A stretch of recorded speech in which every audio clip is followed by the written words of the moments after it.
Hello, friends. This is Dave Hurwitz, executive editor at ClassicsToday.com, here with a world premiere recording of a real novelty by a major composer. Now, we've recorded in the history of classical music practically everything that there is to be recorded by major composers. It's very, very rare to find serious, large, important works that haven't been touched. And we have one here. The piece in question is the grand opera Hulda by César Franck. Hulda who, you may be quite justified in asking. Well, Franck is a fascinating case in the history of major composers because he's only known today for the works that he wrote essentially in the last 10 years of his life. And not even all of those. He wrote a lot of music. He wrote a lot of music when he was young. He disowned some of it, and some of it just fell by the wayside. There are, for example, 3 piano concertos. There's a pile of chamber music besides the violin sonata, the string quartet, and the piano quintet. There's lots more of it. There's piano music. Tons of stuff. Today, what he's famous for is his organ works, first and foremost, the symphony, the single symphony, and then those chamber works I mentioned. Sometimes we haul out the tone poem La Chasse or Maudit. The symphonic variations for piano and orchestra used to be quite popular, but it seems to have vanished. The tone poem Psyché, which is gorgeous, only gets played in fragmentary form because it's partly a vocal work. He doesn't get any play. He wrote huge religious oratorios and cantatas, some of which, like Beatitude, which are gorgeous, they don't get played. Well, Hulda is one of his 4 operas. Yes, he wrote 4. This is the only one that he totally completed. That is, through the orchestration. The last one that he wrote at the very end of his life was Giselle, and that was orchestrated up through the first act and complete in piano score, and it was later orchestrated by Dandy and half a dozen other people. So that exists as well. And then there were 2 earlier ones, one of which was just a piano score, and none of them were performed, let's put it that way. None of them were performed in his lifetime because no one could imagine that he could write an opera. Well, it turns out that Hulda is a very good opera, and it was composed in the last decade of his life. It is vintage Franck. I mean, 2 hours and many minutes of vintage Franck, 2 hours and 42 minutes and 25 seconds in this pretty zippy performance. It's really quite the piece. It has 5 acts or 3 acts with a prologue and an epilogue, depending on how you do it. Because, of course, although it was never performed, it did get edited and published in some form, and it exists in a couple versions. Happily, this Naxos recording, under the direction of Fabrice Bollon, is of the original version, which is the only way I want to hear something that I've never heard before. You want to know what the composer's original intentions were. And you're going to be shocked at the plot of this sucker. I mean, this thing is really quite the blood and gore opera. It's pretty amazing. It's got 1 murder per act, or at least 3 major murders, and a suicide. Let's not forget. And it's really quite something. So who is Hulda? Well, it's a Norwegian story. It takes place in sort of the time of the Viking sagas. And it's really, let me read you the plot synopsis here. I love reading plot synopses.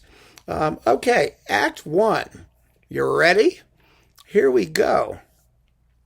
Hulda and her mother are anxiously awaiting the men of the family to return. The idyllic strains of a distant evening song are deeply deceptive. All of a sudden, their peaceful coexistence is overturned by violence. Aslak's warriors. Aslak is the bad guy. He's a father. He's got like 5 sons or something like that. Aslak's warriors, and they're all in love with Hulda, by the way, but we'll get there. Aslak's warriors forcibly subdue the women, leaving them in no doubt that they have also killed Hulda's father and brothers. There is plundering, rape, and murder. Hulda, one of the few survivors, is carried off by the victorious Aslak clan.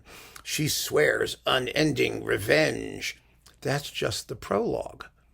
I mean, it's pretty good. Hulda has a limp, by the way. She's lame. And that's supposed to, because of the fact that it's a little unclear whether she's limping because of what happened to her or she was born with a limp. But she has a limp. But notwithstanding the limp, she's very, very lovely. So everybody's in love with her, even though she's limping. Which is a good thing because, it's sort of like Yennefer, when she gets her face cut. They have to be beautiful, but there has to be something that's symbolic of suffering or pain or torture. At least she doesn't have like a goiter or a hair lip or something really. I know. Back in those days, beauty was a relative thing.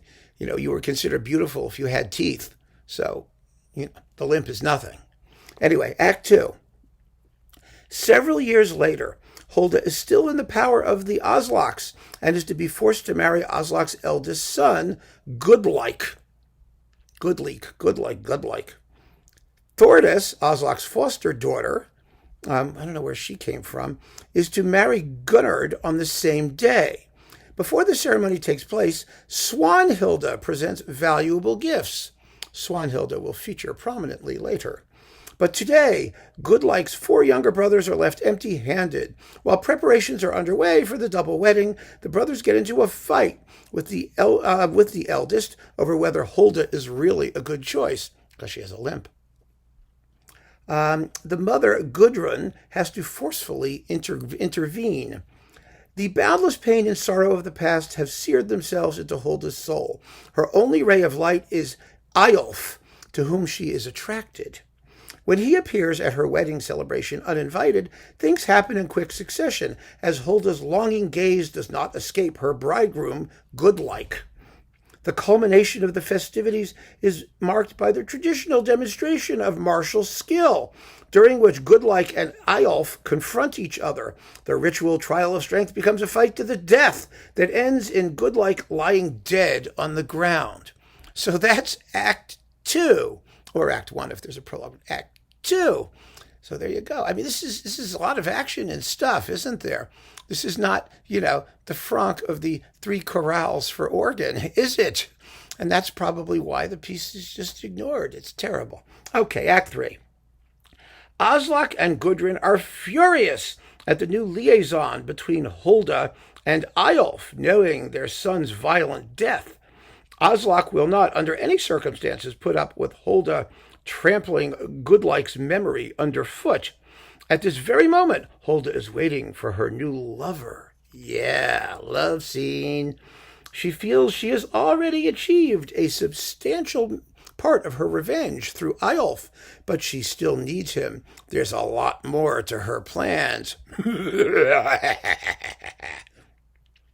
Hulda romanticizes Eyjolf as an avenging savior, but there is also jealousy mixed in with her longing for Eyjolf to arrive, as she thinks of his former lover, Swanhilda. Yeah.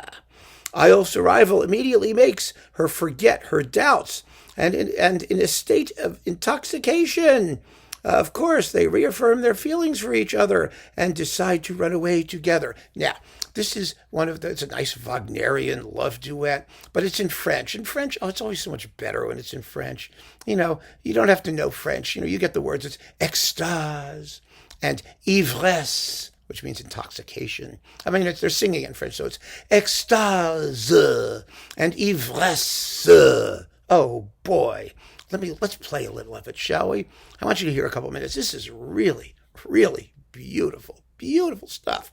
I mean, it's vintage Franck, but of a range that you may not be familiar with from his music, if you only know the few popular pieces. So here's some of the love duet from Hulda.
Ain't that juicy? Yeah, good stuff, right?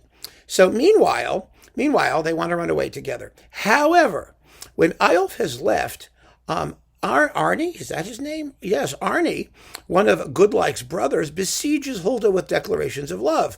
And Oslak, who's lying in wait for Eyolf, fails to recognize his son in the darkness and, thinking he has Hulda and Eyolf before him, kills his own son. Woo! So, as Anna Russell would say, the curse is working. Yes. So Hulda's revenge continues apace. But then comes Act 4, and everything starts to go to pieces. You ready? On the fringes of a celebration, Thordis arranges for the former lovers Swanhilda and Eyolf to get back together. Yeah. Swanhilda bemoans Eyolf's unfaithfulness and reminds him of their shared past. Eyolf does actually change his mind, the jerk, and confesses his love for Swanhilda. But Hulda overhears. Naturally, everybody's, in these operas, everybody is sort of hanging around everybody else. You never notice that? There's no privacy, ever. And her feelings for Eyolf turn to pure hatred. So Hulda wins the support of her dead husband's surviving brothers for her plan of revenge. Eyolf is now their common enemy, and Hulda intends to lure him into a trap so that Eric, Einar, and Thrond, whatever their names are, can kill him. And that's Act 4. And now we have Act 5, or at least the epilogue, whatever happens. Anyway, there's one thing I have to say. This synopsis does not tell you very much about all of the other stuff in the opera. I mean, there's lots of choruses. There's an allegorical ballet. Turns out it happens in these tribes are warring, but there's a king and a queen. And of course, there are the usual choruses of, jolly Vikings and peasants. And they're worshiping nature and doing the things that, operatic choruses always do. And the choruses are really, really good. I mean, there is no bad music in this opera. There really isn't. It's like I said, it's late Franck. It's juicily chromatic, harmonically rich, and above all, it has class. There's no vulgarity in this, even though it's an opera. The vulgarity it has is healthy vulgarity, and it's in the choruses. It's in the crowd scenes. It's where it belongs, if you know what I mean. So I want to play you a little bit of this is the end of Act 4, or the middle of Act 4, the end of Act 3. What is it? It's sort of, it's the part where, it's the end of Act 3. I'm sorry. It's the part where Hulda, Hulda decides she's going to, no, it's Act 4, sorry, where Hulda decides she's going to trap Eyolf. That's what it is. That's what it is. It's confusing for reasons I'll explain to you in a moment when we get to talk about the actual performance. But here is Hulda saying, "Oh, now I'm going to get you." And then the chorus continuing its celebration with a really wonderful Franckian tune. I mean, you hear this tune, you know exactly who the composer is. So let's listen to that bit, shall we?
Good stuff, isn't it? And one of the hallmarks of a good opera is that even the throwaway music, the stuff that isn't directly concerned with the plot, is good music nonetheless. And it really is with Franck. It was like that with Berlioz too. He wrote great ceremonial and celebratory music, and this has really, really good choruses and other music in it. And there's a good bit of it, like I said. So don't just follow the synopsis. You have to kind of find the libretto, and that's another issue we'll talk about in a minute. So Act 5, the trap is sprung. When Eyolf arrives at the appointed meeting place to say goodbye to Hulda, he's just dumped her, and he's there to say, see, I'm dumping you for Swanhilda. It's unbelievable. He's killed by the Oslak brothers, and Eyolf's warriors are too late to save their leader's life, but they chase away the Oslak brothers. Meanwhile, Hulda sees her revenge finally accomplished in the massacre that she has brought about, and she decides that she's done what she needed to do, and life is no longer worth living, and to the horror of the assembled chorus, she throws herself off a cliff into the raging sea. And that is the end. And this is the ending. I'm going to play you the ending where the words are basically, goodbye, cruel world. I've had it up to here. And that's it. So I'll see you later.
It's tragic.